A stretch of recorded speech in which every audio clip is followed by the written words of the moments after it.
ETF নে index fund কোত বিনিয়োগ কৰিলে বেছি লাভ পোৱাৰ চান্স আছে মানে আপনি যদি নিফটি 50 ইনভেস্ট কৰিব বিচাৰিছে বা নিফটি স্মল ক্যাপ বা মিড ক্যাপত বিনিয়োগ কৰিব বিচাৰিছে আপনি দুই ধৰণে বিনিয়োগ কৰিব পাৰে এক আপনি ইন্ডেক্স ফান্ডত বিনিয়োগ কৰিব পাৰে মানে এটো মিউচুয়াল ফান্ডে হয় নহলে আপনি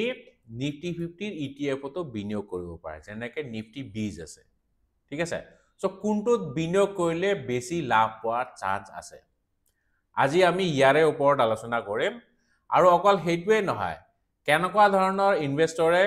ইটিএফত বিনিয়োগ কৰিব লাগে আৰু কেনেকুৱা ধৰণৰ ইনভেষ্টৰে ইন্ডেক্স ফান্ডত বিনিয়োগ কৰিব লাগে তাৰ ওপৰত আমি আলোচনা কৰিম আৰু ইটিএফ ইন্ডেক্স ফান্ডৰ বহুত ক্যাটেগৰী আছে কোনবিলাক ইনভেষ্টৰৰ কাৰণে কোনটো সুট কৰে আমি তাৰ ওপৰত আজি আলোচনা কৰিম গতিকে ভিডিওটো ইন্টাৰেষ্টিং হ'ব লাষ্টলৈকে চাই থাকিব আচ্ছা ইটিএফ আৰু ইন্ডেক্স ফান্ডৰ বিষয়ে মই অলৰেডি ভিডিও বনাই থৈছো যদি আপনি নাজানে ইটিএফ কি হয় বা ইন্ডেক্স ফান্ড কি হয় তেতিয়া হলে মই ৰিকমেন্ড কৰিম আপনি আমাৰ চেনেলত আহিব আমাৰ চেনেল মানে আপডেট এছএমএছ বাই ডক্টৰ ৰাজীৱ এলবি সো ইয়াতে আহি প্লে সাৰ্চ কৰিলে আপনি পাই যাব লাগিলে মই লিংকটো ওপৰত দি দিম বাৰু ঠিক আছে সো আগে এটো চাই লব ইটিএফ কি হয় বা ইন্ডেক্স ফান্ড কি হয় এটো চাই লব তাৰ পিছত যদি এইটো ভিডিও চাই বেছি ভালকে বুজি পাব তথাপিও মই থুলমুলকে কৈ দিছো ইটিএফ কি হয় ইটিএফৰ ফুল ফর্ম হল এক্সচেঞ্জ ট্রেডেড ফান্ড মানে এইটো এটা ফান্ড হয় যোনবিলাক আপনি এক্সচেঞ্জত মানে এনএসই বিএসইত ট্রেড কৰিব পাৰে ঠিক আছে আৰু ইন্ডেক্স ফান্ড কি হয় ইন্ডেক্স ফান্ড হল এটা পেসিভ ফান্ড পেসিভ মানে এইবিলাক ফান্ড মানে ইন্ডেক্স এটাক সিম্পলি কপি কৰে যদি আপনি নিফটি 50 ইন্ডেক্স লয় নিফটি 50 তো আপোনালোকে জানে ইয়াতে 50টা স্টক আছে ঠিক আছে সো এই যদি নিফটি 50 মানে ইন্ডেক্স ফান্ড হয় তেতিয়া হলে এইটো ফান্ডত 50টা স্টকে থাকিব আৰু নিফটি 50 জিমান ওয়েটেজত আছে হিমান ওয়েটেজতে এইটো ফান্ডতো হেবিলাক স্টক থাকিব ঠিক আছে সো বেসিক্যালি দুইটাই মানে কাইন্ড অফ পেসিভ ফান্ড হয় ইন্ডেক্স ফান্ডো পেসিভ হয় এইটো তো ফান্ডে হয় এতিয়া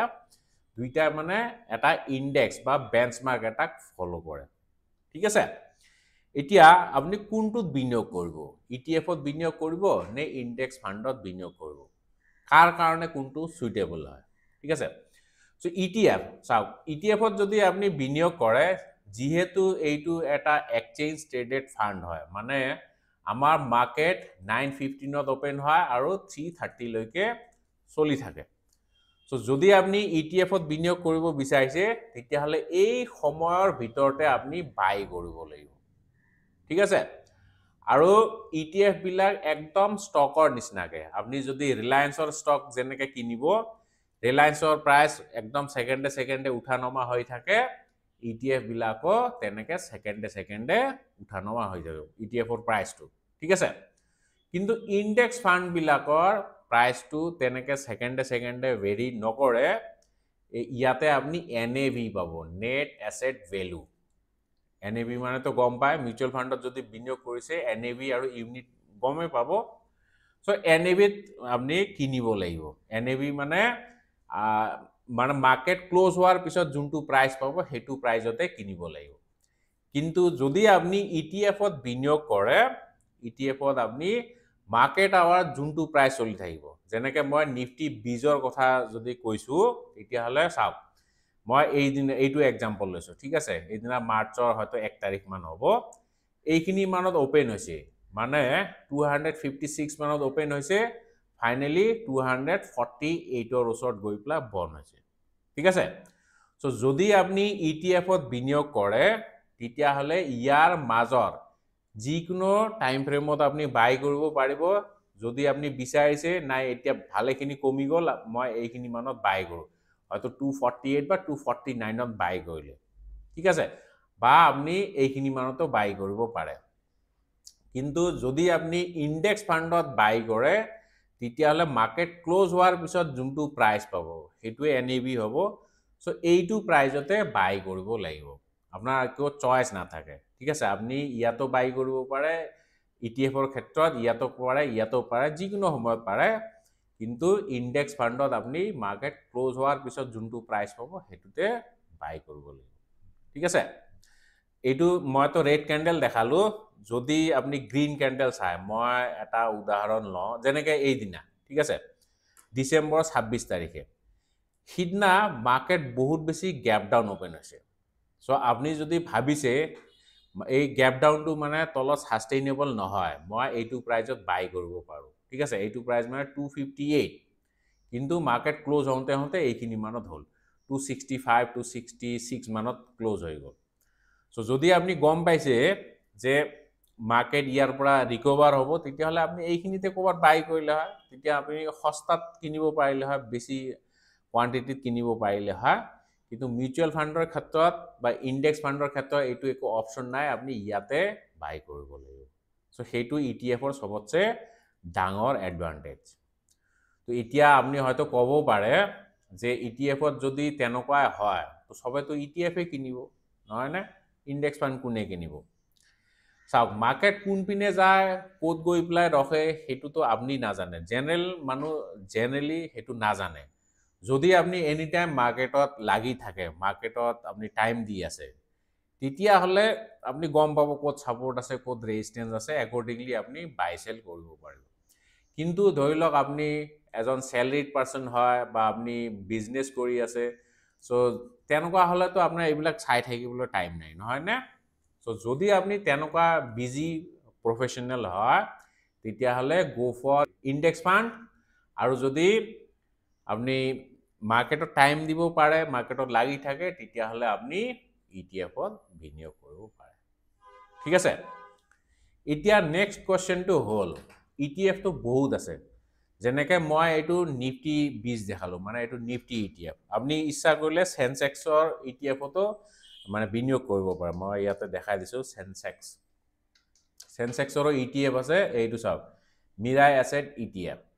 সো আপনি নিফটিত বিনিয়োগ কৰিব বিচাৰিছে নিফটিত কৰিব পাৰে সেনসেক্সত কৰিব বিচাৰিছে সেনসেক্সতো পাৰে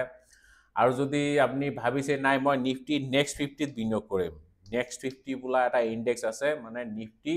সরি 50 তো নহয় এটো নিফটি হ'ব নিফটি নেক্সট 50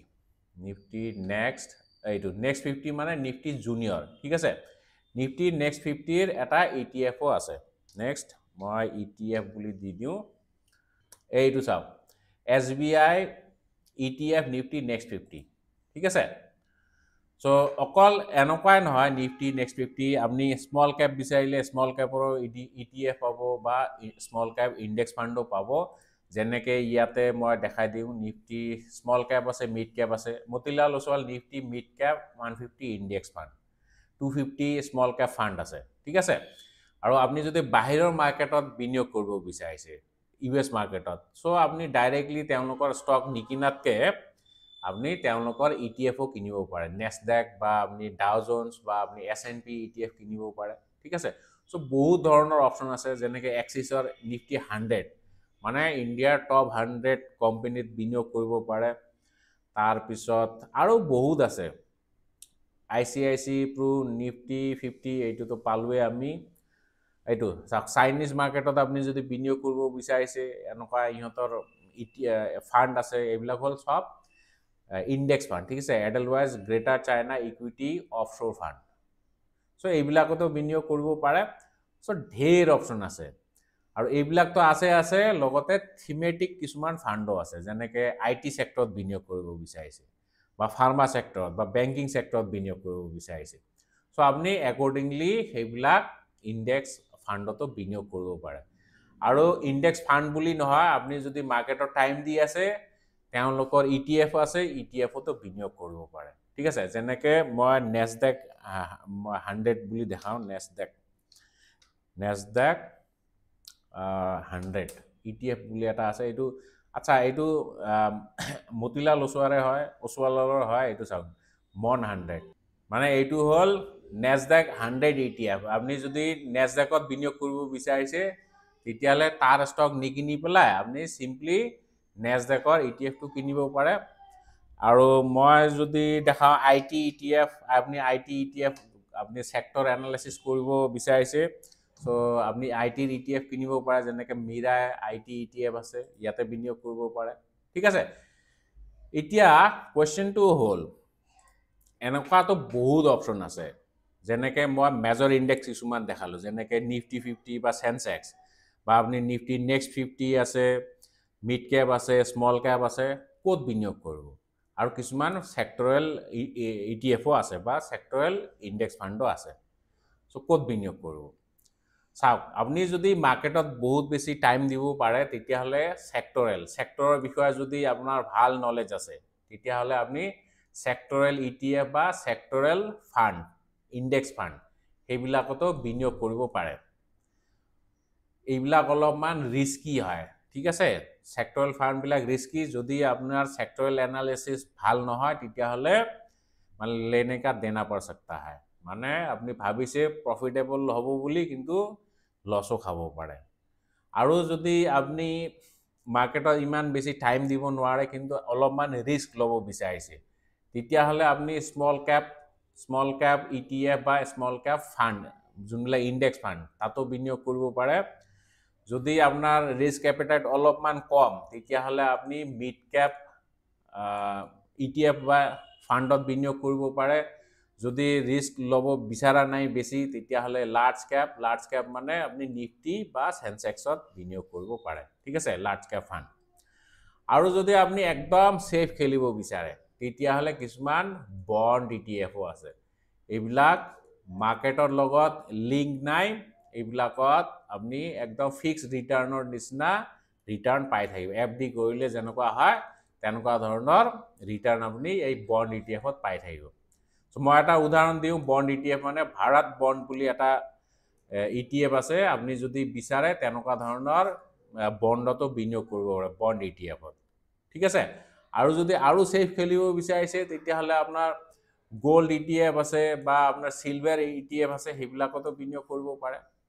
সো মই আজি ইয়াতে দেখালোঁ। সো সবতছে ৰিস্কি হ'ল সেক্টৰেল ইণ্ডেক্সবিলাক, তাৰপিছত তাতকৈ কম ৰিস্কি হ'ল স্মল কেপ ইণ্ডেক্স, তাৰপিছত তাতকৈ কম হ'ব মিড কেপ, তাতকৈ কম লাৰ্জ কেপ, তাতকৈ কম ৰিস্কি বন্ড, তাতকৈ কম ৰিস্কি গোল্ড। এতিয়া চইচ আপোনাৰ নিজৰ ৰিস্ক এপেটাইট চাই পেলাই এইবিলাক স্কিম আপুনি চুজ কৰিব পাৰে। আচ্ছা, বাই দ্য ৱে, এইখিনিতে মই আপোনালোকক এটা ইনফৰমেশ্যন শ্বেয়াৰ কৰিব বিচাৰিছোঁ। মিউচুৱেল ফাণ্ডত যদি কোনোবাই ডাইৰেক্ট ইনভেষ্ট কৰিব বিচাৰিছে, ডাইৰেক্ট ইনভেষ্টমেণ্ট মানে আপুনি একো ব্ৰকাৰেজ দিব নালাগে, যোনখিনি ৰিটাৰ্ণ পায় সেইখিনি কমপ্লিটলি আপোনাৰে, ঠিক আছে। সো যদি তেনেকুৱা বিচাৰিছে, তেতিয়াহ'লে মই তেওঁলোকৰ কাৰণে এটা কোৰ্চ ডিজাইন কৰি আছোঁ। এইটো অসমীয়াত হয়, মিউচুৱেল ফাণ্ডৰ জৰিয়তে স্মাৰ্ট বিনিয়োগ,